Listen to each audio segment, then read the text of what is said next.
네, 사회정의는 성경적 정의인가인데 그 원래 제목은 이제 왜 사회정의는 성경적 정의가 아닌가예요. 그래서 이제 제목에 답이 원래 나와 있어요.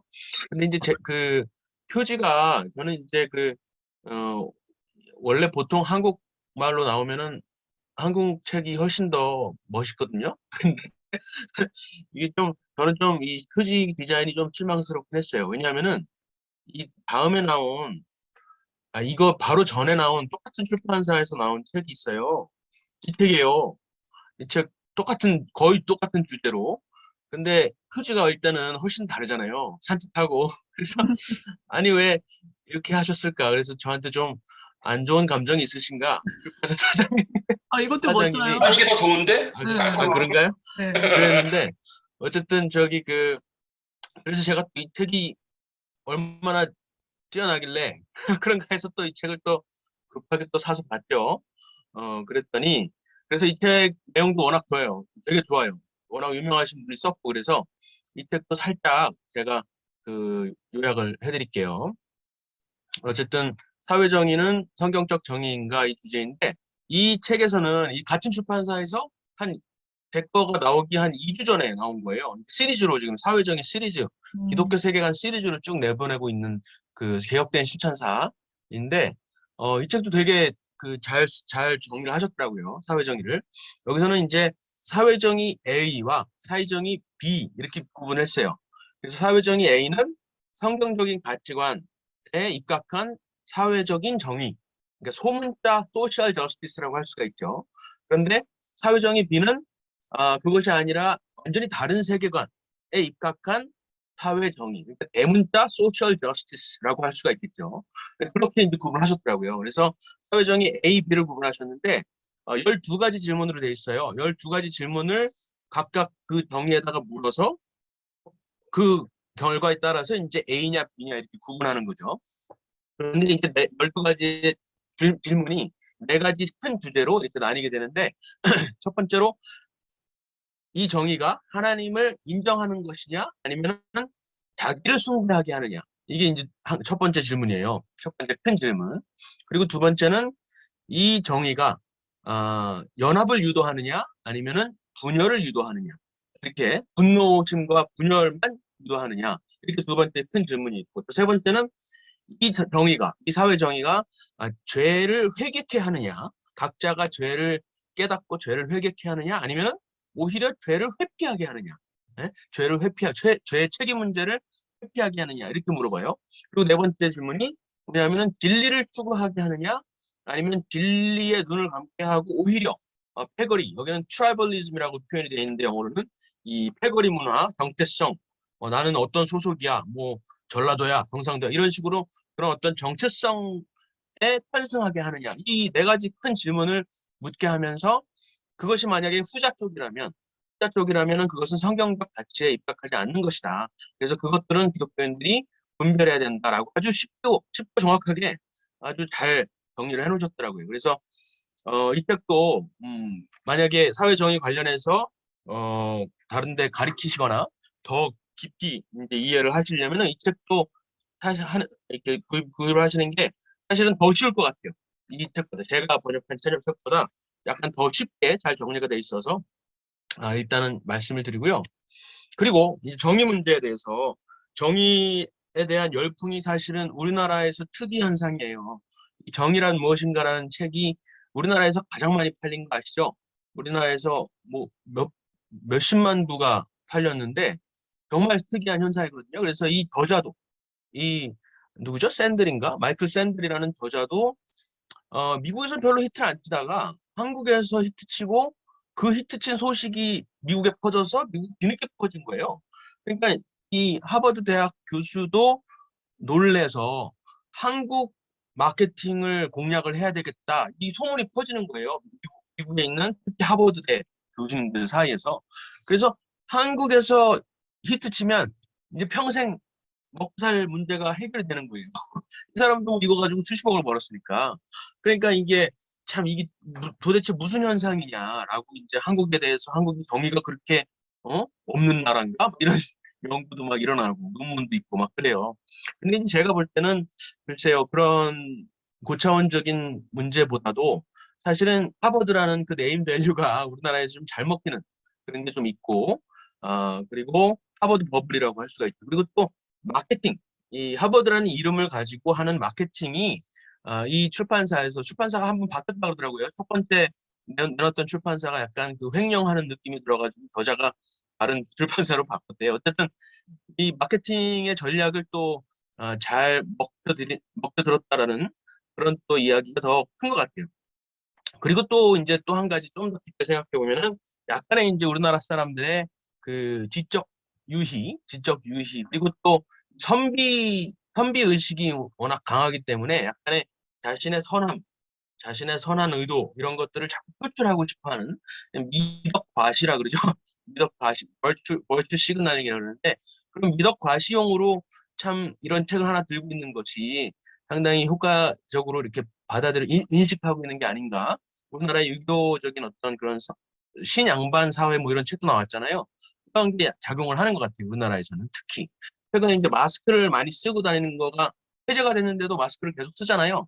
그게 이제 저는 두 가지가 있다고 보는데 하나는 이 뭐라 그러죠? 마기꾼이라 그러죠. 이 외모에 워낙 집착하는 사회다 보니까 자신의 어떤 그 외모를 감추려고 하는 그런 게 많이 있는 것 같고 그리고 또 한 가지가 이제 그 착하다는 거 자기가 다른 사람한테 피해를 안 준다라는 그런 의식을 과시하는 게 크지 않나 이렇게 싶어요. 근데 일본도 사실은 코로나 전부터 일본은 마스크를 많이 쓰고 다녔고요. 그런 게 이제 우리나라에도 많이 있는 것 같아요. 그래서 그런 게 크다라고 이제 생각을 했고, 그런데 이제 그 책 자체, 정의란 무엇인가라는 그 책 자체를 이제 평가를 해보자면은 사실은 이제 신자유주의라고 그러죠. 신자유주의를 비판하는 목적으로 사실은 쓰여진 책이죠. 그래서 약간 그 의도가 좀 불순한 건 있어요. 우리 보수주의자 혹은 자유주의자 입장에서 봤을 때는. 그래서 이제 우리나라에서 그 신중섭 교수님께서는 정의론 바로 읽기 뭐 이런 식으로 반박하는 글도 쓰셨는데, 근데 그 반박하실 때 자유주의자들이 이 정의란 무엇인가라는 샌델의 정의론을 반박할 때 뭐라고 반박하냐면은 참 아쉽게도 이것은 보수주의다. 이것은 공동체 보수주의를 주장하는 입장이다. 자유주의와 거리가 멀다 하면서 비판을 해요. 그래서 이제 여기서 굳이 얘기를 하는 겁니다. 왜냐면은 이 사람이 샌들이 말하는 공동체주의와 보수주의는 전혀 다르거든요. 전혀 다르거든요. 황성준 위원님 통해서 많이 배웠지만은 전혀 다른 것이기 때문에 그래서 약간 보수주의자들은 약간 억울한 측면이 있는 거죠. 그래서 보수주의를 제대로 아는 게 더 중요하겠구나라는 사실 병이란 무엇인가가 한창 유행을 할 때 이제 생각을 했던 것인데 그래도 지금은 많이 나아진 것 같아요. 보수주의와 공동체주의의 차이를 이제 좀 많이 구분할 수가 있게 됐고 그리고 이 책도 이제 그런 면에서 좀 많이 도움이 되는 것 같습니다. 그리고 이제 본격적으로 책 이야기를 할 텐데요. 책은 이 저자 배경을 좀 알면은 재밌어요. 이 저자가 스콧 알렌이라는 사람인데 기아대책 출신이에요. 기아대책 아시죠? 거의 뭐 많은 그 기독교 구호 단체 중에서도 기독교적인 색채를 숨기지 않는 단체로 유명하죠. 저는 이제 월드비전 출신인데 같은 구호단체 출신이라서 더 이 사람의 어떤 톤이라든가 이 사람의 뉘앙스에 더 공감이 가긴 하더라고요. 이 사람의 친구들, 이 사람이 하던 환경, 제가 비슷하기 때문에 더 그랬던 것 같은데 그래도 이 기아 대책은 월드비전만큼 큰 단체이기도 하지만은 월드비전처럼 기독교 정체성을 숨기지 않아요. 오히려 기독교 정체성을 드러내고 그리고 거기에 사역하시는 분들을 다 선교사라고 호칭할 정도로 상당히 기독교적인 거의 선교단체나 다름없는 곳이죠. 그런 이제 구호 개발 단체인데 여기서 이제 19년인가 오랫동안 일을 하셨어요. 근데 거기에 들어가게 된 배경은 역시나 저는 안 그랬지만 대부분의 그 구호 단체에서 일하는 사람들의 동기는 뭐 다들 상상하시다시피 어떤 사회적인 정의, 가난, 빈곤 문제에 대한 의식 이런 것들에 이제 이런 것들 이제 발현을 해서 보통 다 들어가는 거잖아요. 그러다 보니까 어쩔 수 없이 약간은 좌경향의 사람들이 많이 있고 이 사람들 그런 동기에 의해서 이제 들어가셨더라고요. 처음에 대학 졸업하자마자 마르크스주의적인 본인이 고백을 해요.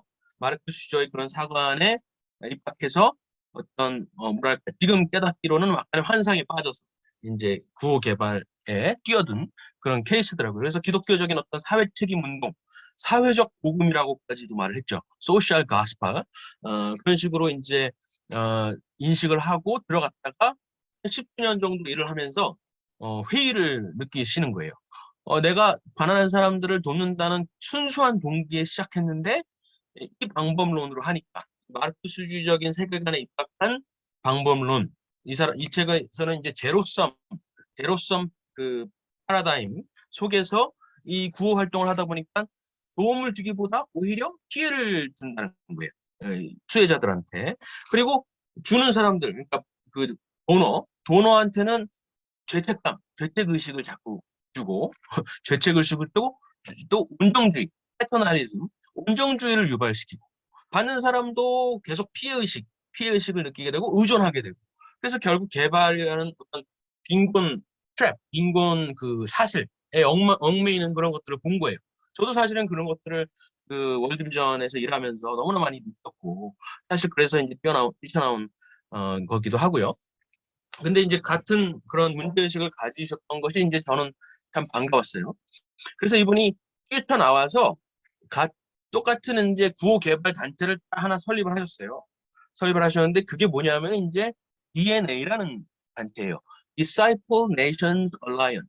그러니까 Disciple Nations 이 말이 좀 약간 웃기지만은 그 성경에 모든 민족으로 제자를 삼아라 이 말에 이제 꽂히셔가지고 개개인을 제자를 삼는 것도 있지만은 민족을 제자로 삼는다는 그 개념이 이제 이 사람한테 꽂히신 거예요. 그래서 결국에는 빈곤 해결은 뭐를 갖다 주거나 뭐 물고기를 잡아주는 거는 물론이고 물고기 잡는 법을 가르쳐 주는 것을 넘어서서 기독교 세계관을 회복시키면 바로 빈곤 문제가 해결된다라는 생각을 하신 거예요. 그래서 그런 발상으로 DNA라는 단체를 설립을 하신 거예요. 사실상 뭐 서구 문명의 발전사를 봐도 사실은 기독교 문명의 발전과 이 경제 개발이 같이 간 거를 이제 볼 수가 있잖아요. 특히 이제 종교개혁 이후로 상업화의 토대가 막 이루어지고 이런 측면에서 있어. 그렇기 때문에 이제 사실 기독교 세계관의 확장이 빈곤 문제 해결이라고 이제 그 공식을 깨달으신 것이죠. 그래서 그런 역할을 하고 있어요. 근데 제가 이 책을 번역하고 나서 한참 뒤에 올해 들어서 찾다 보니까 이 단체가 한국에도 기부가 있어요. dnakorea.org에 들어가면은 한국에도 DNA 기부가 있는 거예요. 한국에서는 이제 구호 개발이라기보다는 이제 후원 모금 쪽이 있죠. 한국은 이제 개발국이니까. 그런데 이제 이 단체에 들어가서 내용을 이렇게 쭉 살펴보니까 어, 꼭 그렇게 우리가 생각하는 여기 이 책에서 비판하는 그런 사회 정의에 대한 그런 비판 의식이나 어떤 자유주의 철학 혹은 보수주의적인 철학이 깊게 담겨져 있지는 않은 거예요. 이 DNA 코리아 한국 지부에. 그러니까 이제 이분도 이제 사실 이 단체를 설립할 때까지는 이렇게 사회 정의가 대두가 되지 않았기 때문에 그렇죠? 그러니까 여기에 대한 비판 의식이나 이런 것들이 날카롭게 정리되지 않은 상태에서 이제 이 DNA라는 단체가 확장이 되고 그냥 구개발 기구로서 이제 확장을 했던 거죠. 그러다 보니까는 우리나라 지구를 설립할 때쯤에는 사실은 그런 비판 의식보다는 오히려 약간의 그 일반 구호 단체처럼 약간의 사회적인 어떤 어 사회적인 정의 이런 것들에 더 치중하는 그죠? 기독교 세계관의 발전이라기보다는 그런 것에 치중하는 사람들이 더 모여서 그런 지부를 설립하고 그런 교회들이 더 모이고 하지 않았나 이런 생각이 들어요. 그래서 사실은 이제 제가 기회가 된다면은 이 저자분을 만나서 그런 애로 사항들을 좀 설명도 드리고 한국의 어떤 교회들이 이 DNA 코리아와 함께하고 있는지 이런 것들도 알면은 조금 더 배경을 이제 한국의 어떤 컨텍스트화 하는데 도움이 되지 않을까 이런 생각도 들더라고요. 그리고 이 책을 번역을 했으니까 이 책이 또 그 자기네 단체 회장의 책이라고 이제 번역이 선전이 되면은 그 안에서도 좀 깨달음이 있지 않을까 이렇게 생각이 들어요. 이 DNA 코리아에서. 어쨌든 그렇습니다. 그리고 이분이 쓴 책이 또 하나가 번역이 된 게 있어요. 데론 밀러랑 같이 공저한 책인데 그 책도 이제 이 DNA 단체의 어떤 그 취지 이런 것들이 잘 담겨 있거든요. 그것도 한번 사서 보시면은 국제 개발에 관심이 있다면은 다른 뭐 구호 개발 단체보다도 기독교 세계관을 바탕으로 한 구호 개발에 초점을 맞춘 것이 더 유용할 것 같습니다. 그래서 참고를 하시고요. 그리고 이제 제가 이게 정의란 무엇인가인데 여러 가지 번역의 이제 애로사항이 좀 있었어요. 한 가지 말씀드리면은 정의 하면은 보통 justice잖아요. 그죠? justice. 근데 이제 공의라는 단어도 있어요. 기독교 안에서는 또 공의. 그것도 justice란 말이에요. 혹은 righteousness라고 번역을 하긴 하죠. 근데 개역 개정으로 번역이 되면서 이게 또 혼재가 돼요. righteousness를 정의라고 번역하는 게 있어요. 또 그리고 또 justice를 그냥 의라고 번역하는 경우가 또 덜어 있어요. 개역 개정에서. 그래서 상당한 혼란이 있다라는 거를 좀 일단 아시고 들어가시를. 여기서 이제 제일 첫 페이지에 한국말로도 아마 들어갔을 텐데 이 페이지가 있잖아요. 이 성경 구절이 딱 들어가 있잖아요. 이것만 봐도 이 저스티스라는 말이 이 뒤에 왕의 정의는 할 때 거기 들어가는 게 아니라 공평한 규입니다라는 거기에 들어가요. separate justice라고 나오고 king you love righteousness 왕의 정의할 때는 righteousness라고 나와요. 그러니까는 이 성경에서 이 정의와 공의가 또 다른 의로움, 뭐 의, 공평함 이런 게 다 혼재되어 있는 거예요. 그렇다 그래가지고 또 영어 성경이 다 맞는 것도 아니에요. 히브리 성경 원어를 보면 또 미시파트 뭐 체데카 이렇게 나오는데 그게 또 영어의 justice, righteousness랑 딱 일치하는 것도 아니고 한국말로 공의 정의랑 일치하는 것도 아니에요. 그러니까 상당히 이제 어렵겠다. 근데 일단은 목사님들이 대부분일 거라고 생각을 해서 이 방에는 그래도 훨씬 더 저보다는 이해가 깊을 것 같아요. 어떤 차이가 있을지. 어쨌든 그런 부분에서 번역에 좀 문제가 있었다라는 말씀을 드리고요. 저는 일단 일반적으로 정의, justice를 전부 다 정의라고 번역을 했고 righteousness 혹은 right 뭐 이런 거는 그냥 의로움 혹은 공의라고 번역을 했어요. 공의라고 하면 하나님의 어떤 의를 이제 하나님의 성품을 설명할 때 그런 맥락에 나오면 이제 공의라고 번역을 하고 그랬습니다. 어쨌든 이런 건 아셔야 될 것 같아요. 그리고 또 한 가지가 있는데 딱 두 페이지 넘기면 딱 이게 딱 정의가 나오잖아요. 그러니까는 아까 처음에 보여드렸던 책에서는 사회정의 A, 사회정의 B 이렇게 사회정의라는 말을 용어를 사용하면서 이제 설명을 했잖아요. 두 개를 나눴는데 여기서는 아예 사회정의를 또 하나의 세계관으로 쳐요. 또 하나의 이데올로기라고 표현해요. 또 하나의 세계관. 그리고 이 성경이 말하는 정의를 또한 완전히 지금까지 인류 서구 역사, 서구 문명이 보존해온 정의관이 결국 성경적 정의관에서 나왔다라고 이제 퉁 이렇게 치는 거죠. 그리고 아예 반대로 새롭게 나온 마르크스에서 시작이 됐겠지만 최근에 완전히 새롭게 발현이 된 사회정의라고 구분을 한다는 거예요. 이런 면에서 이제 아까 말씀드린 책이랑 약간의 차이가 있고요. 그리고 또 여기서 성경에 말하는 정의를 두 가지로 구분을 하시는데 이것은 커뮤니케이티브 저스티스라고 잘못 적혀 있어요.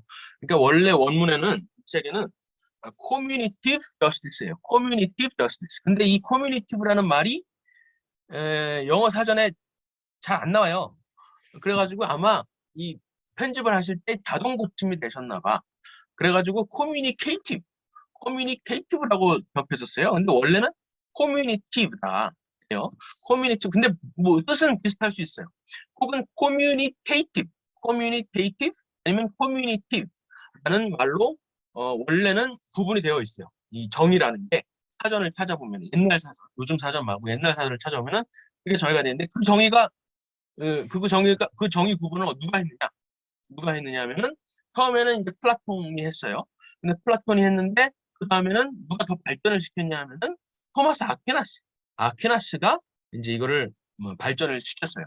그러니까는 결국에는 이제 기독교적인 어떤 서구의 기독교적인 문맥상에서 정의라는 개념이 발전을 하고 또 분배적 정의와 관계적 정의로 구분이 되었다라는 것을 이제 알 수가 있죠. 근데 이것이 최근에 들어서야 바뀌기 시작하고 정의가 무슨 환경적 정의, 뭐 개인적 정의, 사회 정의 이런 식으로 막 혼재되기 시작했다는 것을 이제 여기서 말을 해주는 거예요. 이제 2장에 가면 또 그게 또 정확해집니다. 어쨌든 그렇게 구분을 한다는 거는 이제 아시면 될 것 같고, 그리고 이제 서문에서 처음에 시작할 때 한 가지 재밌는 그 인용구가 있는데 뭐냐면은 켄 마이어스라는 사람이 문화적 분별이 없는 문화적 참여는 문화적 종속으로 귀결된다. 이렇게 멋있는 말을 했어요. 근데 문화가 갑자기 왜 나오느냐, 이제, 어, 문화가 갑자기 왜 나오냐라고 생각을 할 수가 있어서 이제 잠깐 말씀드리는 거예요. 이 책의 전체적인 기조에 뭐가 있냐면은 문화라는 개념, 그리고 세계관이라는 개념이 같이 있어요.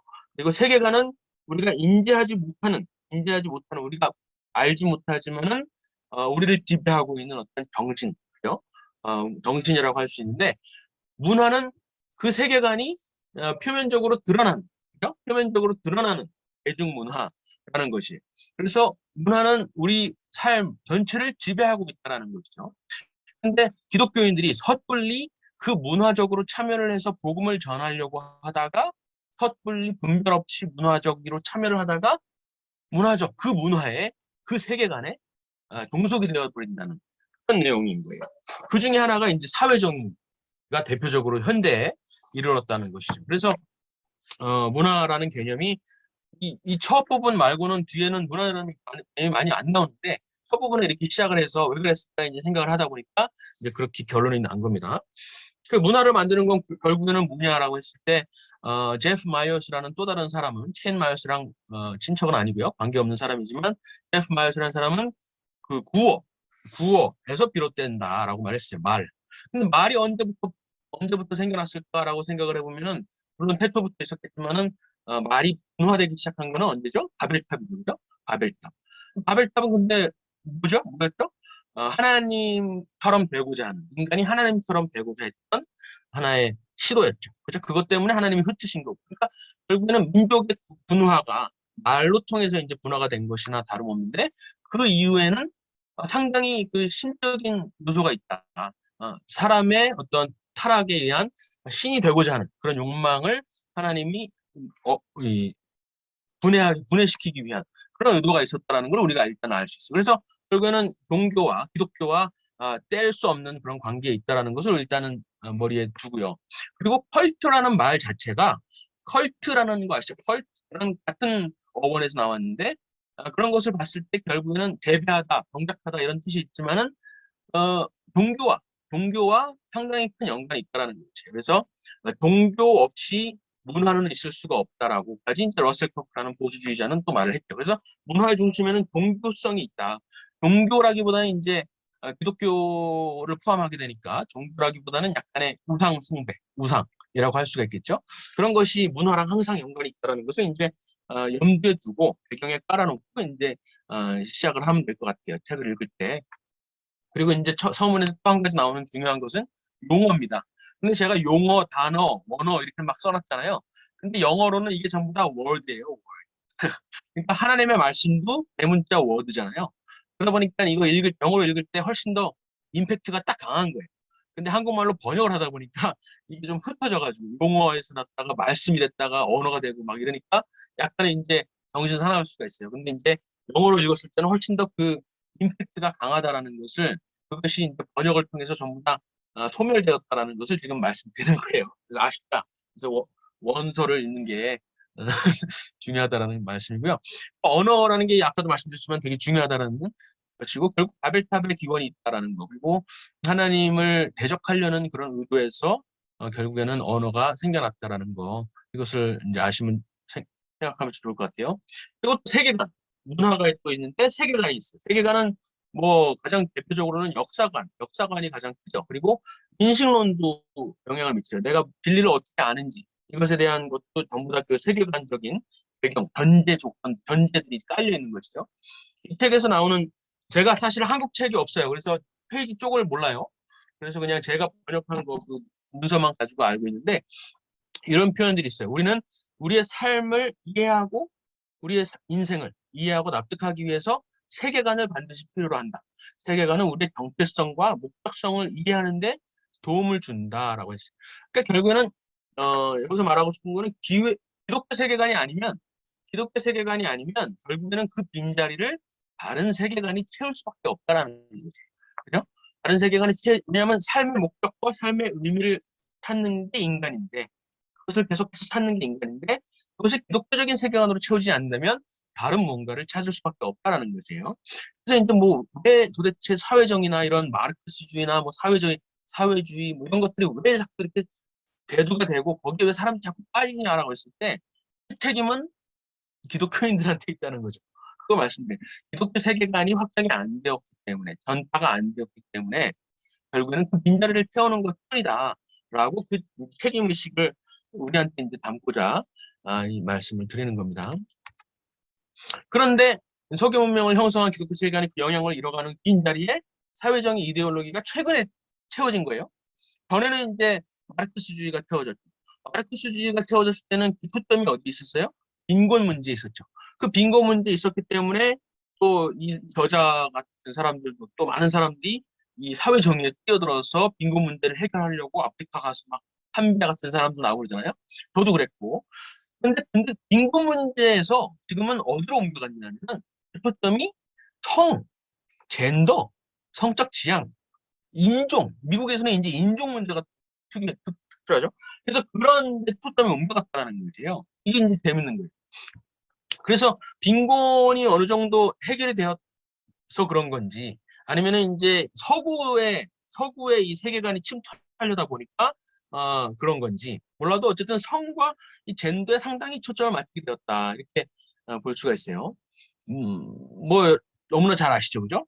여기서는 정의의 모조품, 정의의 counterfeit라고 이제 표현이 되어 있는데 철학과 헛된 속임수, 골로새서에 나오는 그 이제 표현을 인용을 하셨고 칸트부터 시작했다 그랬어요. 보통 우리가 생각할 때는 루소나 아니면 헤겔에서 그 마르크스주의의 어떤 기본 철학이 이제 시작되었다라고 말하는데 이 사람은 오히려 칸트에서 시작했다 그래요. 그게 이제 사실은 이제 약간 의아할 수 있는 부분이죠. 칸트는 오히려 이제 왜냐하면 우파 쪽에서도 자유주의 쪽에서도 칸트에 기반을 해서 사실은 근대 모든 철학이 시작되었다라고 이제 말을 하기 때문에 여기서 이제 약간 갸우뚱할 수 있는데 조금 더 깊이 들여다보면 그것도 충분히 이해가 되는 부분이에요. 인간 이성에 대한 어떤 과도한 어떤 맹목적인 어떤 헌신 이런 것들에 이제 초점을 맞춘 것 같아요. 그러니까 칸트로부터 시작해서 밑에 마르크스 여러분 잘 아시는 감시 그리고 최근에는 이제 푸코까지 왔는데 그것이 이제 비판 이론이라는 크리티컬 시어리라는 이름으로 학계에서는 전파가 됐고 그리고 이제 뭐 문화적으로는 정체성 정치, 아이덴티티 폴리틱스 그리고 교차성 이론이라고 또 있어요. 인터섹셔널리티 우리나라에서는 아직까지 많이 화제가 되진 않는데 미국에서는 아주 크죠. 교차성이라는 게 뭐냐면 이제 내가 흑인이고 여성이고 게이야. 그러면은 세 가지의 그 정체성을 가지고 있는 거잖아요. 세 가지 P의 정체성. 그러니까는 다른 한 가지 정체성을 가지고 있는 사람보다 세 배 이상의 권리를 가지고 있는 거예요. 권리를 가지고. 그게 이제 인터섹셔널리티라고 하는 건데 교차성이죠. 그것을 지금 뭐 우리나라에서 교차성 치면은 저쪽 그 페미니스트들이 번역해 놓은 문서들이 딱 나와요. 걔네들은 이런 거 가지고 대학에서 그런 거 돌려보면서 벌써 그 사상 훈련을 하고 있는 거예요. 그것을 이제 우리나라가 우리 우파에서 혹은 기독교에서 대적하기 위해서 개념화를 할 때 뭐라 그러냐면 문화 막시즘이라고 그러죠. 문화 막시즘이라고 그러는데 문화 막시즘이라는 말을 쓰는 게 사실은 불리해요.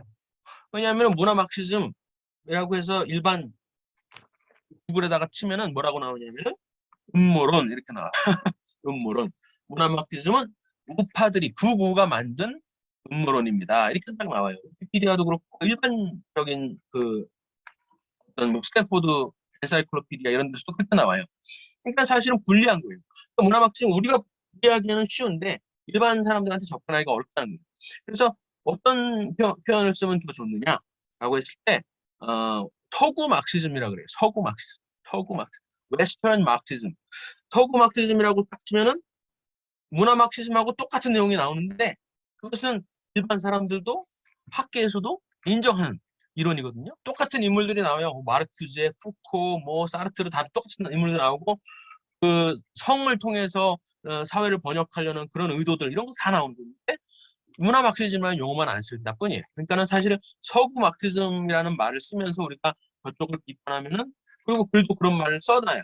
글도 그런 말을 써놔야 사람들이 일반 사람들이 대학에서 서구 막시즘을 쳤을 때 그런 비판 글들을 보게 될 거 아니에요. 지금은 그런 게 없단 말이에요. 전부 다 우리는 문화 막시즘 말을 쓰니까 우리끼만 보고 전파하고 그러는 거란 말이에요. 그러니까 서구 막시즘, 웨스턴 막시즘이라는 말을 더 많이 써야 되겠다라고 이제 하나의 전략적으로 말씀을 드리겠습니다. 그리고 이것은 이제 이 책에서는 뭉뚱그려서 퉁쳐서 사회정의 이데올로기라고 표현을 합니다. 이것은 하나의 세계관이라고 표현하고 하나의 컬트라고 말을 하고 우상 그리고 또 옛날식으로 말하면 아까 말했듯이 바벨탑이라고 해서 또 하나의 바벨탑 사회정의인데 이것은 이데올로기 세계관인데 이거는 문화 헤게모니를 장악하기 위한 것이다. 그리고 포스트 모던적인 기반, 그러니까 진리가 없다, 절대적인 게 없다, 전부 다 상부주의적인 것이다. 아 개개인의 진리가 있을 뿐이다라는 게 이제 포스트 모더니즘이라고 했을 때 메타 내러티브의 거부잖아요, 부정이잖아요. 메타 내러티브, 거대한 담론이 없다라는 것이죠. 그리고 마르크스주의, 그리고 비판 이론, DEI, DEI라는 거는 이제 기업에서 많이 쓰는 용어죠. Diversity, Equity, Inclusivity라고 그러는데 대학에서도 이 DEI라는 개념을 채택을 해서 고용이라든가 교수 고용 뿐만 아니라 학생 입시 이런 것에서도 DEI라는 그 분류를 해서 사람들을 뽑거나 채용을 하죠. 상당히 큰 문제가 되는 것이 기업에서도 물론이고요. 그리고 또 투자은행에서는 무슨 용어를 쓰냐면 ESG라는 용어를 써요. ESG. ESG 들어오면 상당히 환경 문제 그리고 소셜 사회적인 기업 사회적 뭐라 그러죠? 사회적 기업이라고 그러죠.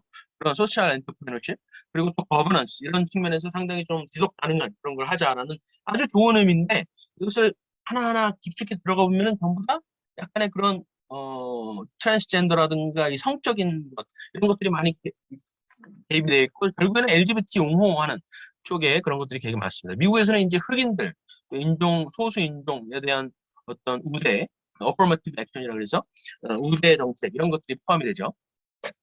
어쨌든 그런 것들이 굉장히 깊숙이 우리 사회 곳곳에 만연하다라는 것을 이제 할 수가 있어요. 우리나라의 경우에는 인종 문제보다는 뭐가 있죠? 4.3 피해, 그죠? 또 광주 사태로 인한 피해자들에 대한 그 사람들에 대한 우대 정책이 어마어마하잖아요. 그런 것들 그냥 우리 아무런 문제의식 없이 지금까지 받아왔지만 이제서야 조금씩 하고 있는데 이미 이것을 완전 난공불락이죠. 그것을 깨뜨리기는 그런 상황에 와 있습니다. 4.3도 이제 그 성역화되는 추세고요. 그런 식으로 우리나라는 또 역사 문제에 있어서 되고 있는데 미국은 인종 문제입니다. 그래서 이제 지금부터는 1장부터 8장까지 짧게 그냥 말씀을 드릴게요. 아마 다 읽으실 테니까 어차피 제가 설명하는 것보다도 다 읽으시면 더 좋을 테니까 제가 그냥 어떤 내용이 있는지만 말씀드릴게요. 1장에서는 이상한 정의라 그래서 strange justice라 그래서 문제의식을 이제 고발하는 겁니다. 문제의식을. 그래서 뭘로 시작하냐면은 reproductive justice라는 게 있다 그래요. reproductive justice라 그러면 우리나라 말로 재생산 정의라고 번역이 돼요. 근데 왜 재생산일까? reproduction은 재생산이라는 뜻도 있지만은 생식이라는 뜻도 있잖아요. 그리고 여기서 쓰는 내용을 보면은 생식이라는 뜻에 더 맞거든요. 생식에 더 가까워요. 근데 왜 재생산으로 굳이 번역이 되었을까를 알아보면은 이것도 또 페미니스트들의 의도가 있는 거예요. 누가 처음에 이 문서들을 번역을 했냐면은 전부 다 저쪽에 있는 사람들, 사회정의 용사들, 사회정의 워리어들이 이 번역을 했기 때문에 생식이라는 용어를 일부러 안 쓰고 재생산이라는 다른 용어를 쓴 겁니다. 재생산정이라고 해야 생식 기능을 가지고 얘기하는 건데 그것으로부터 초점을 돌려서 약간의 기계적인 그리고 메카니컬한 그런 느낌을 전달할 수가 있거든요. 생식하면은 뭐와 직결이 돼요? 생명하고 직결이 되잖아요. 근데 생명하고 직결이 되는 그거를 끊어버리고 굉장히 메카니컬한 그런 프로덕션, 개발 이런 것으로 초점을 맞추기 위해서 재생산이라고 일부러 번역을 한 의도가 있는 거예요. 그래서 저는 여기서 일부러 생식적 병이라고 일부러 이제 굳이 그렇게 약간은 부자연스럽지만 이렇게 번역을 한 겁니다. 그런 용어들을 우리가 자꾸 찾아와야 되는 게 있어요. 여기서 이제 이 여자도 이제 말을 하지만은 reproductive justice is about human right, 인권이라고 말을 하잖아요. 인권. 근데 내용은 다 낙태거든요. 낙태. 이 재생산 정의, 생식적 정의는 결국 낙태권을 말하는 거거든요. 낙태권이 어떻게 근데 인권이냐 이거예요. 그러니까 아무리 생각을 해도 생명을 죽이는 것인데 생명이 인간이 아니라고 해도 그냥 태아라고 해도 어? 그, 그 세포라고 해도 어쨌든 어떤 파괴하는 것인데 세포를 파괴하는 것이 가능성을 파괴하는 것인데 어떻게 인권이라고 해석할 수가 있을까 싶은 것이죠. 근데 그런 용어에서 그런 어떤 프레임에서 전혀 대비하고 있지 않다 보니까 이런 식으로 전도가 되는 겁니다. 그래서 이것을 뭐라 그러냐면은 replacement ideology. 저는 대체하는 이데올로기 이런 식으로 번역을 했는데 replacement ideology라고 해요. 그래서 지금 우리 세계관을 지배하고 있는 지금까지는 서구 문명에서 발전된 어떤 서구 문명, 기독교적인 그런 배경에서 나타난 서구 문명이 우리 세계를 지배했다면은 그것을 조금씩 갉아먹고 대체하는 완전히 새로운 견제가 들어오기 시작했다라고 말하는 거예요. 그러니까 이것은 보통 그냥 용어의 문제를 넘어선다는 것이죠. 전체적인 문화, 우리의 사고 방식, 어, 우리의 모든 그 생각하는 그런 배경 이런 것들을 지배한다라고 말하는 거예요. 우리가 보통 BLM 운동을 봐도 우리가 알 수 있어요. 지금은 BLM 하면은 약간 이제 그 비판 의식이 생기잖아요. 근데 처음에 3년 전에 BLM 그거가 막 유행을 할 때, 블랙 라이브즈 매터가 유행할 때 우리나라의 국민의힘 그 보수 정당의 정치인들도 같이 무릎 꿇고 막 8분 몇 초 동안 무릎 꿇고 있고 그랬잖아요. 그죠? 국회에서. 그런 것들을 나름대로 시위를 합시고 나름대로 정의 세상의 어떤 유행에 따라가는 것처럼. 그러니까 너무 분별력이 없게 그냥 너무나 쉽게 빨려 들어간다는 것이죠. 우리나라에서는 국회에서만 그랬지, 미국에서는 대부분의 교회가 자유 보수주의 교회라고 하는 아주 보수적인 교회에서도 블랙 라이브즈 매터, 동성애 같은 거 다 반대하는 그런 교회에서도 BLM 운동을 다 걸고 그랬어요. BLM 운동은 지금은 완전히 바뀌었죠. 트럼프 대통령이 그때 대처를 잘하는 바람에 그래도 많이 비판의식이 생겼지만 굉장히 많은 그 교회에서 BLM을 무비판적으로 다 수용을 했다는 것이죠. 그리고 이제는 오키즘이라고 그러죠. 깨어났다라는 내용인데 왜 오크인지 아세요? 원래 이제 영어의 제대로 된 문법을 얘기하자면 awaken 아니면 awake가 원래 그 문법 단어로 맞죠? 근데 오크라는 거는 사실 문법으로 딱 그 명사로 쓸 수가 없는 거거든요. 근데 왜 오크가 되었을까 아세요? 왜냐하면은 흑인들의 슬랭이에요. 흑인들의 슬랭. 흑인들이 그냥 길거리에서 문법에 맞지 않는 영어들을 이렇게 쓰거든요. 흑인들뿐만 아니라 뭐 백인들도 저쪽 그 길거리에서 그런 말들을 많이 쓰죠. 근데 오크가 그런 데서 파생이 된 거예요. 근데 오크를 일부러 awaken이라고 그래머를 그 문법을 고쳐주면은 그것이 인종차별이라고 말을 하는 거예요. 다르게 고쳐주는 거를 인종차별이라고 말하는 거예요. 그래서 오크라고 그 사람들이 그렇게 쓰기 때문에 그것을 그대로 놔둬야 된다고 해서 오크라는 게 하나의 명사처럼 되어버린 거예요. 그래서 오크라는 것은 뭐를 뜻하냐면은 흑인들 혹은 가난한 사람들 혹은 뭐 게이 뭐 여러 가지 정체성을 가진 사람들의 그 자체를 그대로 인정하는 것이라고 호도를 하는 거죠. 그래서 오크라는 게 생긴 오키즘이라고까지 이제 말을 하죠. 그리고 또 잘 아시는 이제 LGBTQ가 있습니다. LGB와 이제 TQ가 이제 나눠지죠. LGB는 섹슈얼 오리엔테이션이라고 할 수가 있죠. 성적인 지향. 나는 남자지만 남자를 더 좋아해. 뭐 이런 거. 남자지만 이 전제가 깔려 있어요. 근데 트랜스젠더부터 이게 달라져요. 나는 남자지만이라는 그 전제부터 바뀌어요. 나는 남자가 아닐 수도 있어. 나는 여자일 수도 있어. 라고 바뀌어요. 그래서 사실은 이거는 이제 섹슈얼 오리엔테이션이 아니라 젠더 아이덴티티가 되는 거죠. 그죠? 성 정체성이 되는 거죠. 그래서 SO와 GI 이 두 가지를 구분을 해야 됩니다. 섹슈얼 오리엔테이션하고 젠더 아이덴티티. SOG이라 그러는데 SOG이가 모든 지금 우리나라도 그렇지만 차별금지법이라는 거기에 다 이 SOG가 다 들어가 있죠. SOG가 빠지면 차별금지법이 필요가 없어요. 차별금지법은 무슨 다른 뭐 가난한 사람들, 장애인들 이런 사람들에 대한 차별도 포함하고 있어라고 이 사람들이 슬쩍 들어오지만 쏘기를 빼버리면 이 사람들의 입법 근거가 없어져요. 입법할 필요가 없어져요. 쏘기 때문에 차별금지법을 입법을 하려고 하는 거예요. 그런 식으로 이제 쏘기가 이 상당히 하나의 그 주류화, 젠더 주류화라고 그러죠. 젠더 메인스트리밍, 젠더 주류화의 기류를 타고 지금 입법뿐만 아니라 뭐 우리나라로 치면은 이제 그 국가인권위원회를 통해서 뭐 군에도 들어가고 뭐 사회 곳곳에 들어가고 교육 현장에도 들어가고 하죠. 그렇습니다. 이 장에서는 이제 성경이 말하는 정의. 그렇다면 성경은 어떤 정의를 말하고 있느냐라고 말하죠. 그랬을 때 이제 일반 사람들한테는 접근하기가 어렵지만 일반 기독교인이라고 전제를 하고 얘기를 했을 때 결국에는 하나님이 말씀하시는 법이다라는 거예요.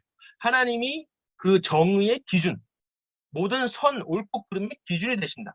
하나님이 옳다 하는 것은 옳은 거고 틀리다 하는 것은 하나님이 그 기준이다. 하나님이 다림줄, 기초이다. 라는 것을 일단 깔고 말하는 거고요. 성경이 말하는 정의라. 그리고 또 도덕법 혹은 자연법이라고도 말을 해요. 서구 문명이 이제 유대 기독교 철학에 의해서 약간의 그 하나님의 계시죠. 하나님의 계시를 통해서 생긴 그 계시가 있지만 또 헬라 철학에서 발전된 자연법 이론이라는 것이 있잖아요. 인간의 본성, 인간의 양심에 무엇이 있을까? 옳고 그름에 대한 어떤 나름의 판단 기준이 있지 않을까? 어떤 절대적이고 보편적인 그런 기준이 있지 않느냐? 이데아. 플라톤이 말했던 그런 이데아라고 하는 그런 것이 있지 않느냐라는 것에서 이제 파생되어서 그것이 나중에 어구스틴이나 아퀴나스를 통해서 융합을 하죠. 그래서 기독교 문명하고 이 헬라 문명이 융합이 돼서 지금의 서구 문명 세계를 만든 거잖아요.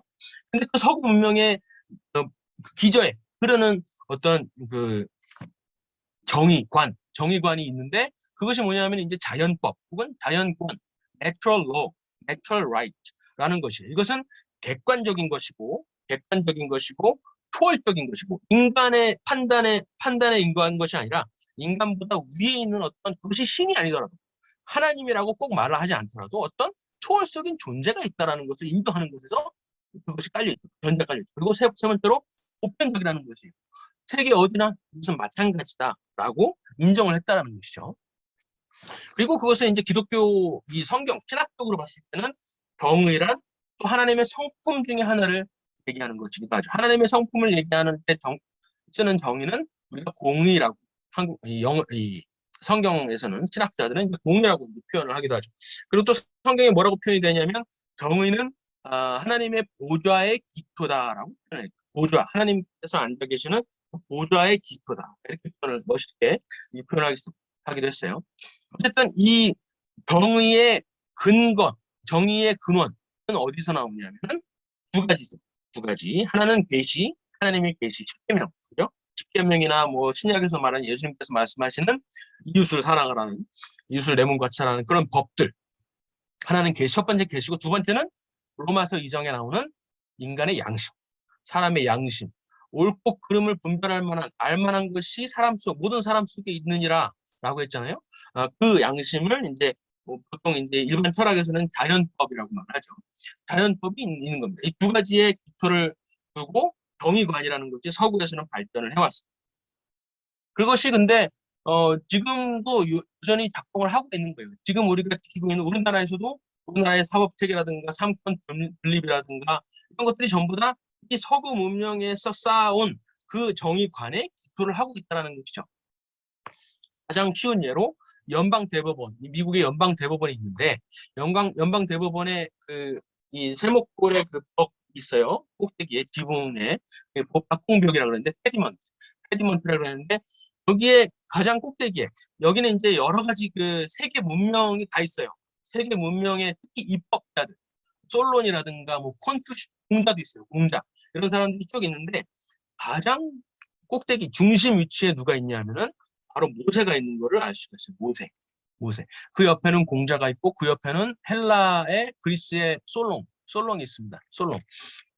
이런 식으로 이제 이 많은 이 연방 대법원뿐만 아니라 미국의 의회에도 봐도 이런 식으로 많은 형상들이 있는데 가장 가장 중심되거나 가장 꼭대기에 위치한 인물이 모세라는 것을 알 수가 있어요. 모세라는 것.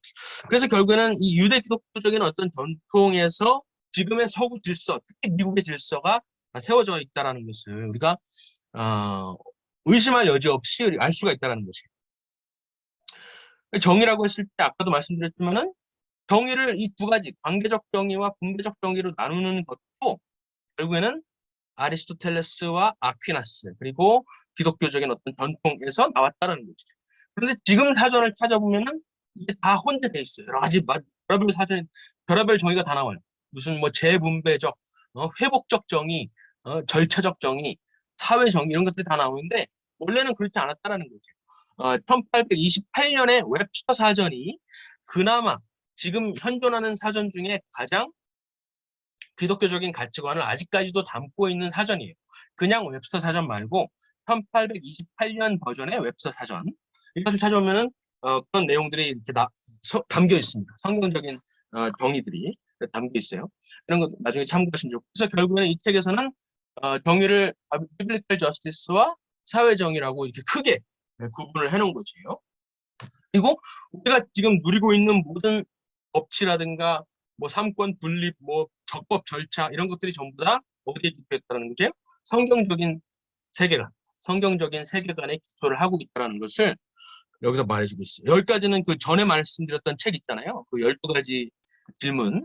그 책에는 이 정도의 깊이를 다루지를 않아요. 그냥 표면적인 질문들만 하고 넘어가기 때문에 이런 내용들을 알기 위해서는 이 책을 보시는 게 좋습니다.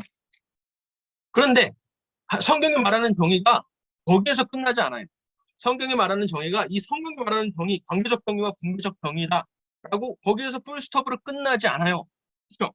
성경적 정의가 만약에 그거라면은 누가 그 정의에 미치겠어요? 누가 그 정의로움에 도달할 수가 있겠어요? 인간이? 성경이 말하는 정의는 거기에서 더 나가죠. 인간은 결코 그 정의에 도달할 수 없다라고 말하는 게 성경이에요. 성경이에요. 그죠? 성경은 인간은 전적으로 타락했기 때문에 하나님의 그의 기준, 하나님의 법에 절대로 도달할 수 없다라고 말하는 거지. 전적으로 타락했다라고 말하는 거예요. 의인은 없나니 하나도 없다라고 말하는 거예요. 그래서 내버려 두느냐? 그래서 타락한 인간을 내버려 두느냐? 이게 아니라는 거죠. 결국에는 심판을 하실 텐데 불의를 반드시 심판하실 수밖에 없는 공의의 하나님이신데 동시에 그 하나님은 자비의 하나님이라는 거죠. 자비의 하나님. 그러니까 성경이 말하는 정의 안에 한 가지 굉장히 위대한 딜레마가 있다는 것이. 위대한 딜레마라고 이 책에서 표현을 해요. 위대한 딜레마가 있다는 거죠. 바로 십자가의 정의라는 거죠. 십자가의 정. 십자가 그늘 안에 있는 정의와 자비라고 표현했어요. 멋있게 표현했죠. 위대한 딜레마인데 이것은 자비롭고 은혜롭고 인자가 많은 하나님이다. 그러나 벌을 면제하지는 않는다. 벌을 반드시 주신다. 그런데 동시에 인자롭다라고 하는 이 모순적인 하나님을 묘사를 하는 거예요. 이것을 뭘로 해결을 해요? 십자가로 해결을 하는 거예요. 예수님 자기 아들을 못 박으시면서 모든 인류가 받을 벌을 아들에게 쏟아 부으시면서 그 모순을 해결하시는 거예요. 그러니까는 성경이 말하는 정의라고 했을 때 이 옳고 그름, 무서운 분명한 절대적인 진리를 외치시는 딱 공의의 하나님 그것만 외친다면은 사실은 사회 정의가 사회 정의 이데올로기 마르크스주의자들이 말하는 그 이데올로기가 들어올 틈이 생겨요. 그렇죠? 왜냐하면 하나님 성경이 말하는 정의가 무시무시한 우리가 범접할 수 없는 그런 정의라면은 우리가 할 수가 없잖아요. 어째 할 수가 없잖아요. 이 타락한 인간이 어째 할 수 없으니까 그냥 사회 정의 이데올로기에 기대는 편이 나은 거예요. 그렇죠? 그렇지만은 성경이 말하는 정의는 거기서 끝나지 않는다는 게 중요한 거예요. 이 책에서 말하는 것은 성경이 말하는 정의에서 거기서 끝나지 않는다. 그래서 이 내용을 설명하기 위해서 한 장을 더 할애합니다. 3장을 더 할애해서 최후 심판을 얘기해요. 최후 심판. 그래서 최후 심판이라고 제목이 달려 있는데 거기서 이제 서구 문명의 발전을 약간 얘기합니다. 예를 들어서 지금 우리가 누리고 있는 법치 존중, 또 인간의 존엄성 이런 것들이 전부 다 성경적인 근거에 입각해서 생겨난 것이다. 생겨난 개념들이다라고 설명을 해요. 그리고 또 부패를 감시하는 것, 또 적법 절차 due process of law, 이 적법 절차의 확립 이런 것들이 전부 다 사실 전부 다 신명기에 나오는 내용이잖아요. 그죠? 가난한 사람이라도 더 봐주지 말아라. 뭐 이런 내용들까지도 전부 다 성경에 다 들어있는 거거든요. 특히 모세오경에 다 들어있는 내용. 그런 것들이 성경을 통해서 발전이 되었다라는 것을 여기서 다시 말씀하시면서, 그리고 결국에는 또 한 가지가 뭐예요? 이 성경에서 말씀하시는 정의란 결코 이 세상에서, 이 현재에서 결코 정의가 완벽하게 실현될 수 없다라는 거죠. 이거 상당히 중요한 내용이죠. 그것을 그 종말론이라고 할까요? 결국에는 예수님이 다시 오셔야지만 이 세상의 불의가 해결이 된다라는 그 종말론이 없다면은, 그 종말관, 이 종말관이 없다면은 사실은 사회정의에서 말하는 그 이데올로기가 들어올 틈이 너무나 큰 거예요. 갭이 너무나 큰 거예요. 그렇잖아요. 이 세상에 얼마나 많은 불의가 있는데 푸틴이 하는 짓만 봐도 그렇고 뭐 김정은이 하는 짓만 봐도 우리가 얼마나 속이 불이타고 그래요. 탈북자들 입장에서 봤을 때 이것을 어떻게 때려잡아야 되는데, 만약에 종말이 없다면, 만약에 최후 심판이 없다면 어떻게 해야 돼요? 이 세상에서 정의를 실현을 해야죠. 이 세상에서 당장 저 악한 것을 끌어내야죠. 그죠? 이 세상에서 유토피아를 실현해야죠. 그 종말, 하나님께서 약속하신 그 제2의 재림, 심판하심이 없다면. 그렇잖아요? 그렇지만 성경에서 말하는 정의는 최후의 심판까지도 말씀하시는 그런 정의라는 거예요. 결국에 종국의 정의는 예수님이 다시 오셨을 때 그 심판의 자리에 서서 제대로 모든 불의를 확실하게 심판을 하실 것이라는 그 약속을 믿는 것까지가 성경에 말하는 정의라고 하는 거예요. 굉장히 중요한 대목이죠. 많은 그 사회정의를 비판하는 기독교적인 입장에서 많이 놓치고 있는 부분이에요. 많은 책을 읽어봤는데 많이 놓치고 있는 부분이에요. 이게 이 최후 심판을 이해를 해야, 그러니까 결국에는 종말 사관이라고 할 수 있죠. 종말 사관을 확실하게 확립을 해야 결국에는 성경적 정의관, 사회 정의에 맞설 수 있는 성경적 정의관이 확립이 된다는 내용입니다. 그리고 4장에서는 재정의된, 그래서 사회 정의 이데올로기, 마르크시즘, 문화 막시즘, 서구 막시즘에 의해서 다시 완전히 탈바꿈한 정의관을 이제 4장에서 본격적으로 소개를 합니다. 그것은 이제 여기 나오다시피 권력과 억압과 피해의식, 마르크스주의가 그랬죠. 그런 어떤 지배자와 피지배자로 나눠서 이렇게 하위 계급과 상위 계급을 나눠서 이제 그런 계급 의식에 집착을 했죠. 그것이 아직까지도 문화 막시즘에서 똑같이 사용이 되고요. 목적을 위해서 수단을 정당화하죠. 그렇죠? 어떤 대의를 위해서는 모든 법치나 이런 것들을 무너뜨려도 되는 것이죠. 그리고 집단 정체성에 상당히 집착을 합니다. 그리고 특이하게도 사실은 당연한 내용이지만은 기독교에 상당히 적대적일 수밖에 없어요. 기독교에 상당히 적대적일 수밖에 없어요. 그리고 기독교 문명이 세워놓은 가장 기초적인 질서, 그게 뭐예요? 가정관이죠. 가정. 그죠? 태초에 2장부터 시작된 게 뭐예요? 창세기 2장부터 시작된 그 가정관. 남자와 여자가 결합하여 하나가 된다라는. 그리고 자녀를 생산하는. 이 가족관, 성의 개념부터 파괴를 하는 거예요. 성의 개념이 상당히 적대적입니다. 그리고 포스트 모더니즘, 아까도 말씀드렸죠. 그리고 자율이라는 말 자체가 상당히 의미심장해요. 오토노머스라는 건데 한국말로도 자율이죠. 자율, 자기 스스로 법을 만든다라는 거예요. 내가 스스로 법이 된다라는 뜻이에요. 자율. 물론 자유주의자들이 자율적이다 말을 할 때 충분히 우리가 유용하게 쓸 수 있는 용어긴 하지만 그 한문을 풀이를 보면은 오토노머스도 영어 풀이도 그렇고 상당히 기독교적인 어떤 신관에 입각한 성경적 세계관에 입각한 세계관하고는 상당히 다르죠. 자기가 스스로 법이 된다라는 뜻을 가지고 있으니까요. 그래서 결국에는 1992년에 케네디 대법관이라는 사람이 그때 이제 그 낙태 해법화 판결이 73년에 있었잖아요. 73년에 있었던 판결을 92년도에 다시 확립을 해요. 대법원에서. 다시 그 판결이 옳았다라고 판결을 해요. 그 판결이 작년에 무너졌죠. 근데 92년에 그것을 다시 확립을 하는데 케네디 대법관이 뭐라고 말을 하냐면은 인권이란 존재의 의미와 우주, 질서, 그리고 인간 생명의 신비에 대한 자신만의 개념을 스스로 정할 수 있는 권리다. 이렇게 말했어요.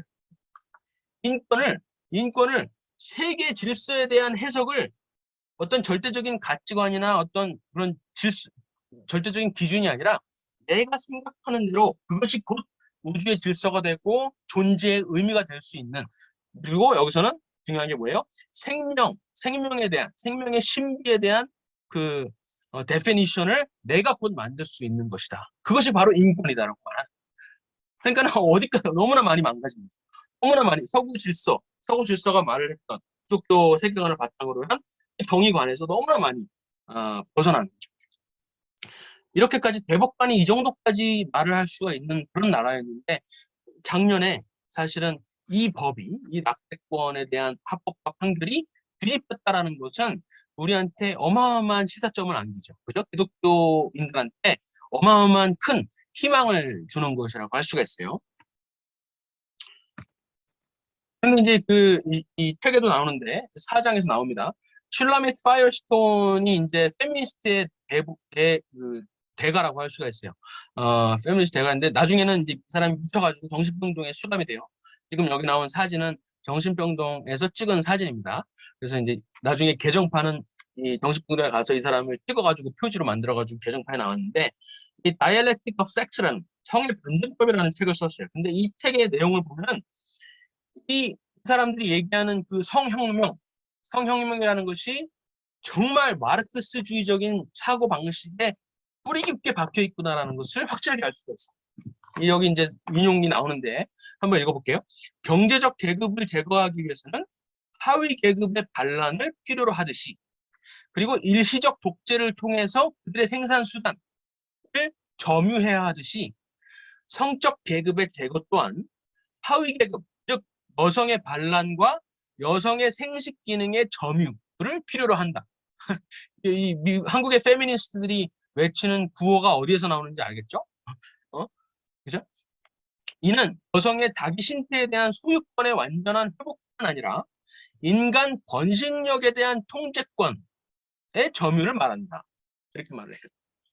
생산수단, 경제 마르크스주의의 생산수단의 점유를 말했던 것처럼, 이 여성들이 이 가부장적인 제도를 파하기 위해서는 생식기를 점유를 해야 된다는 거지. 그것은 새로운 집단 생물학과 출산 및 아동 양육까지도 포함을 한다라고 말해요.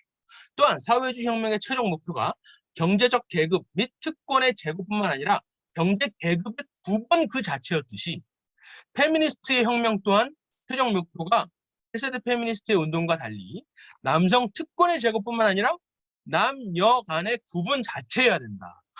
남녀 간의 구분 자체를 제거해야 된다. 이렇게 말해요.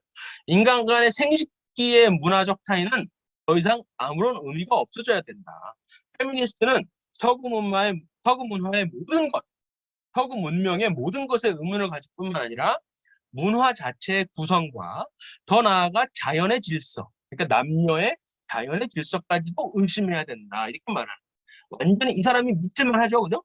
이 여자가 이것을 쓰고 나서 정신이 돌아갈 만하죠.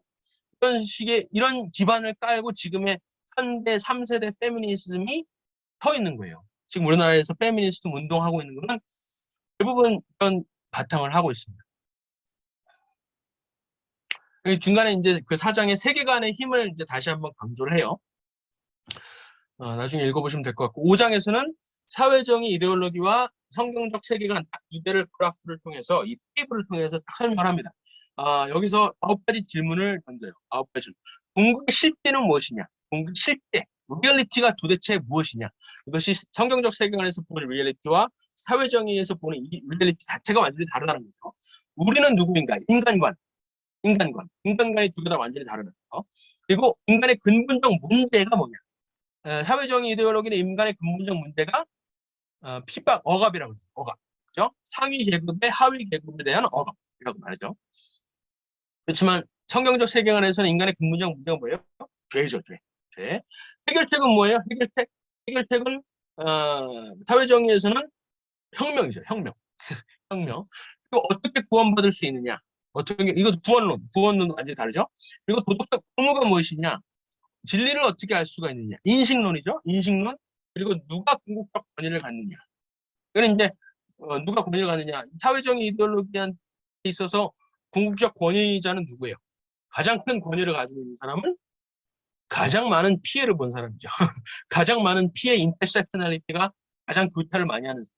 피해 의식이 가장 큰 사람이죠. 그 사람의 주장이 곧 진실이 되는 것이고, 그죠?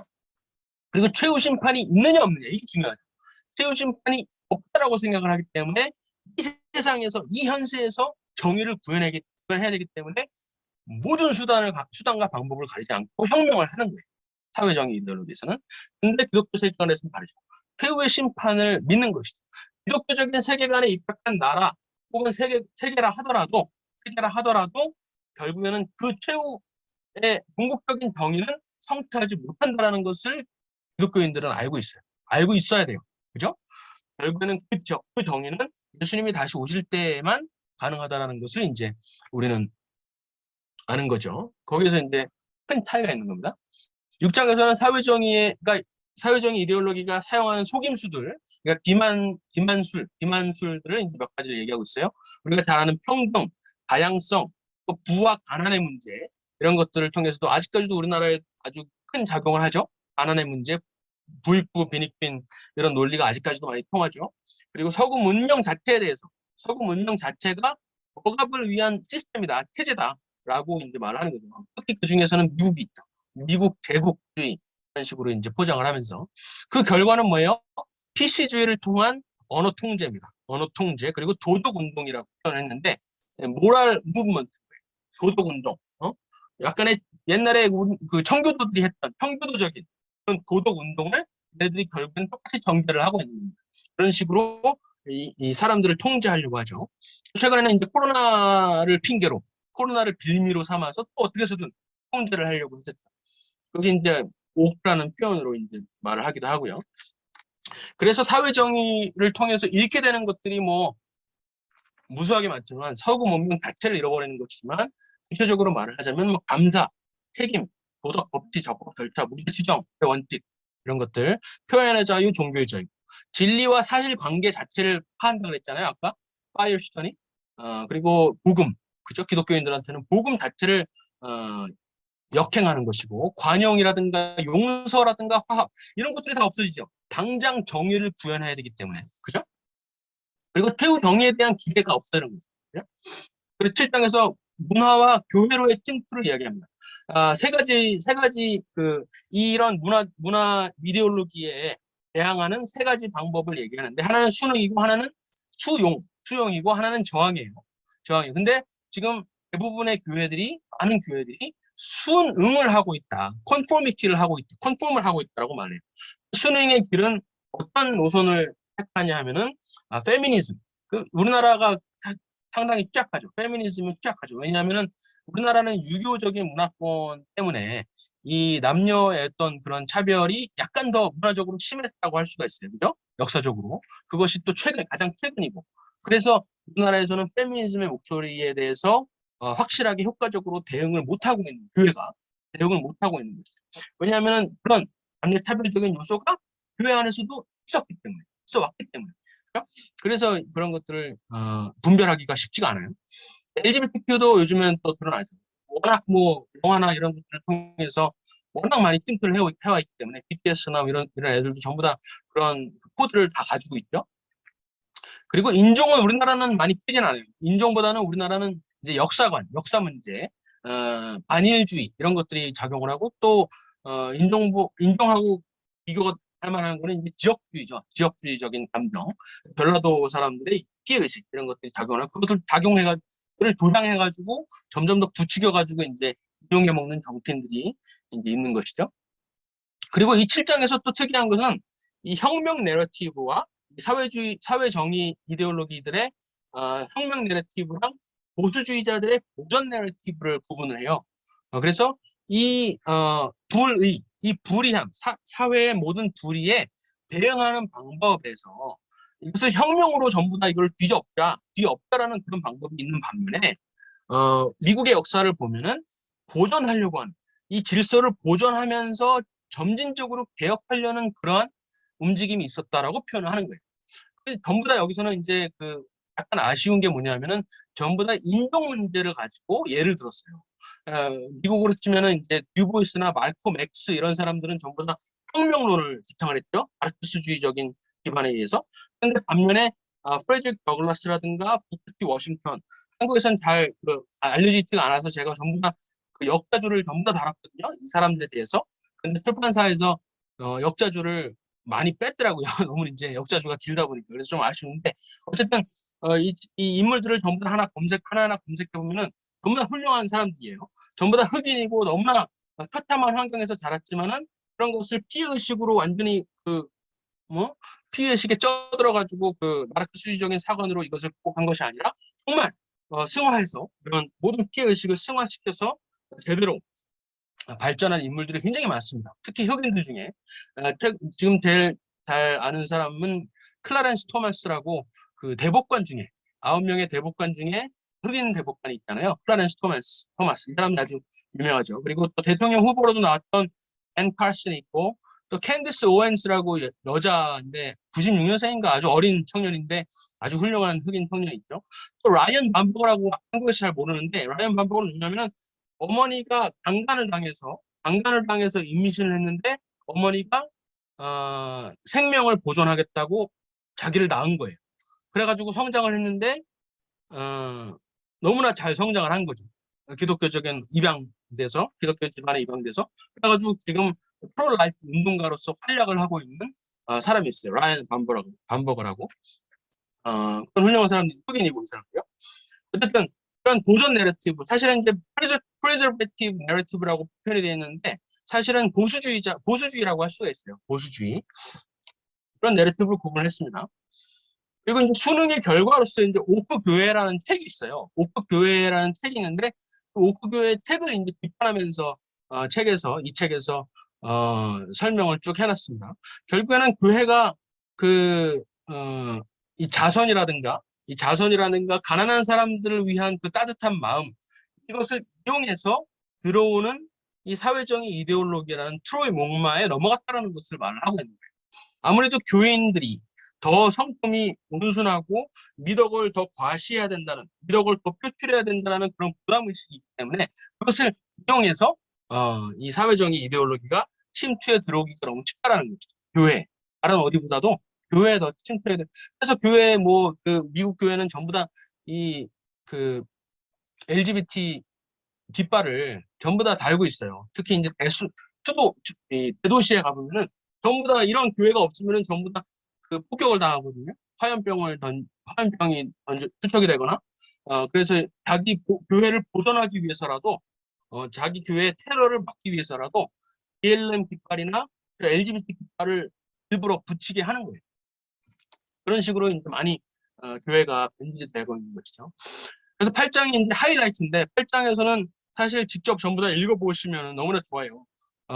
하이라이트로서 8장을 꼭 읽어보셔야 하는데 많은 이 사회정의 이데올로기를 비판하는 특히 문화마크시즘을 비판하는 많은 책들과 많은 그 서술들이 전부 다 비판에서 끝이 나거든요. 그래서 결국 반사회정의까지만 가는데 그래서 이것을 어떻게 대체해야 되는 다시 우리가 이걸 어떻게 다시 선점할 수가 있는지를 구체적으로는 얘기를 안 하는 경우가 많아요. 그래서 우리가 결국 저쪽이나 다름없이 분노만 일어나고 이러면 안 되는데 여기까지만 하고 결국에는 어떻게 싸워야 되는지가 없거든요. 근데 이 책에서는 8장에서 물론 짧지만 그래도 나름대로 이 저자가 충분히 이렇게 풀어서 얘기를 하고 있거든요. 그래서 이 책에서 이제 하이라이트라고 할 수 있는데 사실은 제가 이 책의 대목을 제가 이제 추천을 드릴 때 좋은 세계관으로 나쁜 세계관 밀어내기라고 책 제목을 달자고 제안을 할 정도로 이 장이 제일 그 마음에 와닿았었어요. 근데 여기서 말하는 것은 결국에는 아까 2장과 3장에서 말했던 성경이 말하는 정의가 결국에는 그 옳고 그름에 대한 판단 기준만을 말하는 것이 아니라 하나님의 법만을 말하는 것이 아니라 하나님의 자비도 말을 하고 있다라는 것에 중점을 두고 결국에는 그 십자가 복음을 제시해야만 이 사회정의 이데올로기를 밀어낼 수가 있다라고 말하는 거예요. 복음을 제시해야 된다는 것이죠. 이 사람이 빈곤 문제를 해결하기 위해서 결국에 내놓은 해답이 기독교 세계관이었던 것처럼 이 사회적인 문제, 이 모든 문화권, 서구 문화권을 지배하고 있는 이 문화 헤게모니를 밀어내기 위해서는 결국 그것도 기독교 세계관, 결국 복음을 제시해야만 가능하다라고 말을 하고 있는 거예요. 그래서 반사회정의를 넘어서 신성경적 이데올로기, 프로-비블리컬 월드뷰로 이제 나아가야 된다는 것이죠.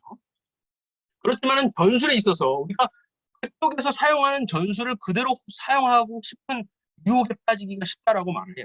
예를 들어서 목적을 위해서는 수단과 방법을 가리지 않는다라는 그들의 전술 방식.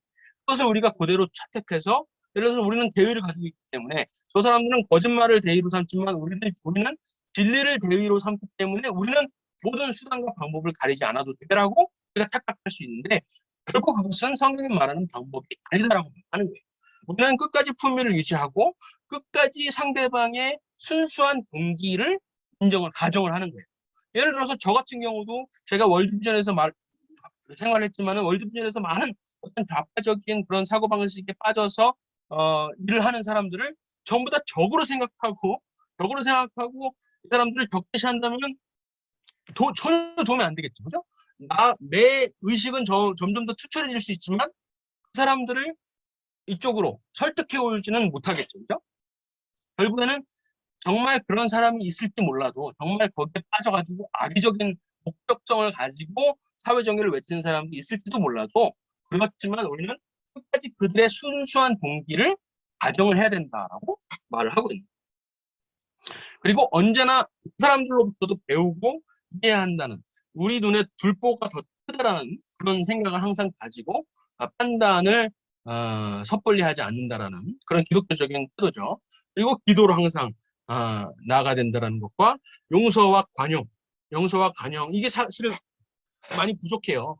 우파 쪽에서 싸우다 보면은 자유주의 쪽에서 싸우다 보면은 이 좌파 우리가 정말 미워했던 어떤 좌파 한 사람이 돌아왔을 때 그것에 대해서 기뻐하기가 쉽지가 않아요. 그렇죠. 역설적으로 들리는데 그러지 못해요. 저도 이제 옛날에 그런 경험이 있는데 제가 참 금식까지 하면서 막 그 위에서 기도했던 제가 중고등부 선생할 때 중고등부 학생이 있었는데 그 친구가 갑자기 어느 순간 그 막 회심을 하고 갑자기 신앙이 막 좋아지고 성경을 막 읽기 시작했을 때 제가 막 기뻐야 되잖아요. 당연히 그럴 것 같잖아요. 근데 약간의 쓴뿌리가 올라오는 거예요.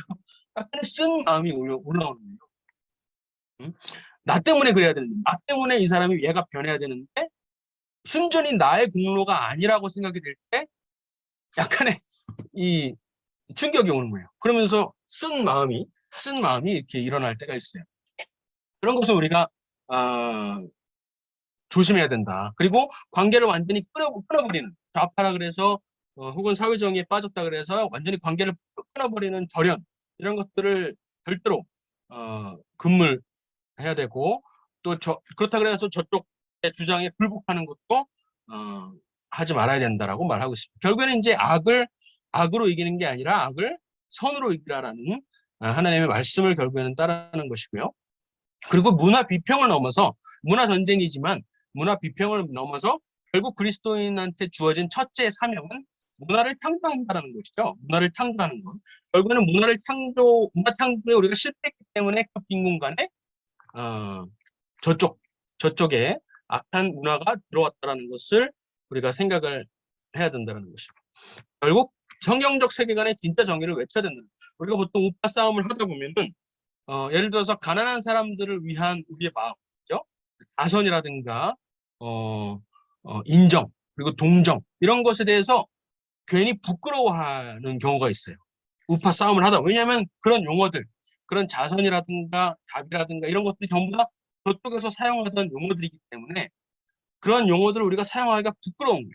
그렇지만 저쪽에서 사용하는 그만 전술이었고 우리 기독교에서 말하는 자선이 있잖아요. 성경적 세계관에서 말하는 정의와 자선과 답이 있는데 그런 선한 그런 행동도 있는데 그런 말들을 우파가 표현하기를 부끄러워하고 그런 것이 혹시나 저쪽의 어떤 세계관의 저쪽 이데올로기에 오해를 당할까봐 그런 것들을 우리가 피하는 경향이 있어요. 그래서 더 냉소적으로 변하는 경우가 되게 많아요.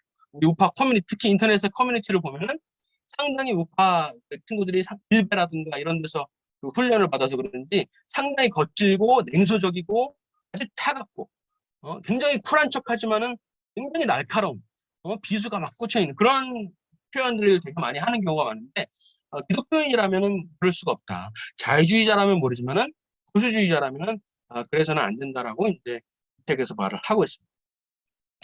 그리고 또 한 가지는 성경적 세계관이 만들어 놓은 지금의 서구 질서, 서구 문명의 그 질서, 그거를 우리가 확신을 해야 된다는 거죠. 우리나라도 그렇죠. 뭐 북한이나 뭐 중국이나 이런 나라가 아닌 이상 대부분의 서구 자유 문명은 전부 다 그 적법 절차라든가 법치라든가 삼권 분립 이런 것들이 전부 다 성경적 세계관에서 나왔다는 것이기 때문에 그런 질서에 대한 확신을 우리가 가져야 된다는 것을 이야기를 하고 있습니다. 너무 길었는데 1시간 반은 좀 안 됐네요. 어쨌든 여기서 마치고요.